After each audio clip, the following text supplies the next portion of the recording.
You're going to die. I don't know when. You don't know when. But it's the one thing in your life that is absolutely, completely certain. And most people spend their entire lives pretending that isn't true. Here's what's interesting, though. The people who think about death the most aren't the most depressed. They're often the most alive. Stick around, because by the end of this video, the fact that you're going to die might be the best news you've heard all week. Here's a strange quirk of the human brain. We intellectually know we're mortal, but we don't feel it. Psychologists call this the immortality illusion. Deep down, your brain operates as if you have unlimited time, as if there's always a tomorrow, as if the things that matter can wait. That's why you put off the call to your parents. That's why you stay in the job you hate for another year.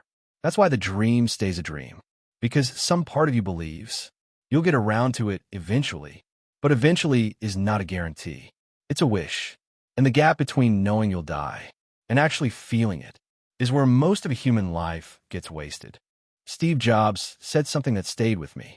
He said he looked in the mirror every morning and asked, if today were the last day of my life, would I want to do what I'm about to do today?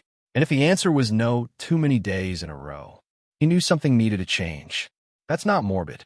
That's clarity. Death is the ultimate filter. It cuts through all the noise, the opinions of others, the fear of failure, the endless small urgencies that feel important, but aren't. When you hold your life up against its ending, most of what you're worried about disappears immediately. Did I send that email? Who cares? What will people think? Irrelevant. Am I playing it safe? Suddenly terrifying. Death doesn't take away meaning. It creates it, because meaning requires limits. A story without an ending isn't a story. It's just noise. Bronnie Ware was a palliative care nurse who spent years with people in the last weeks of their lives. She asked them one question: what do you regret? The answers were almost identical. Every time. Nobody said, I wish I'd worked more. Nobody said, I wish I'd spent more time worrying. Nobody said, I wish I'd cared more what people thought. The 5 most common regrets were: I wish I'd had the courage to live a life true to myself. I wish I hadn't worked so hard. I wish I'd had the courage to express my feelings. I wish I'd stayed in touch with my friends. I wish I'd let myself be happier. Read that list again, because every single one of those regrets is still avoidable for you. Right now, today, not in theory, not eventually, now. The ancient Stoics had a practice. They called it Memento Mori, Latin for remember that you will die. Roman generals returning from victory would have a servant whisper in their ear, all glory is fleeting, not to depress them, to keep them grounded, present, human. Marcus Aurelius, one of the most powerful men who ever lived, wrote to himself daily about impermanence, death, and the shortness of life. Not because he was obsessed with dying, because it made him better at living. When you truly internalize that your time is limited, you stop tolerating things that don't matter. You stop performing for people who don't care. You stop postponing the things that do. You become, in the best possible way, ruthless about how you spend the hours you have left. Here's the paradox at the center of all of this. The more clearly you see your death, the more fully you inhabit your life.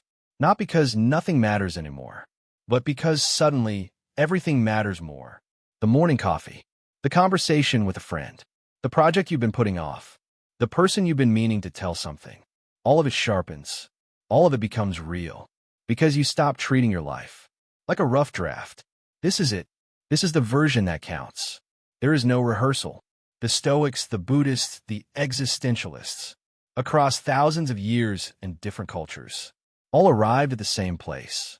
The awareness of death is the beginning of a life fully lived. So here's what I want you to do. Not someday. Today. Ask yourself one question. If I found out I had 1 year left, what would I stop doing? And what would I finally start? The answers are your compass. Follow them. Here's what to take away. Your brain lies to you. It thinks you have unlimited time. You don't. Death is a filter. It cuts through everything that doesn't actually matter.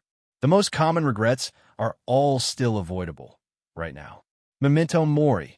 Remembering death makes you better at living. The awareness of your ending is the beginning of a life fully lived. You're going to die. And that means every single day you're alive is a day you chose what to do with. Choose wisely.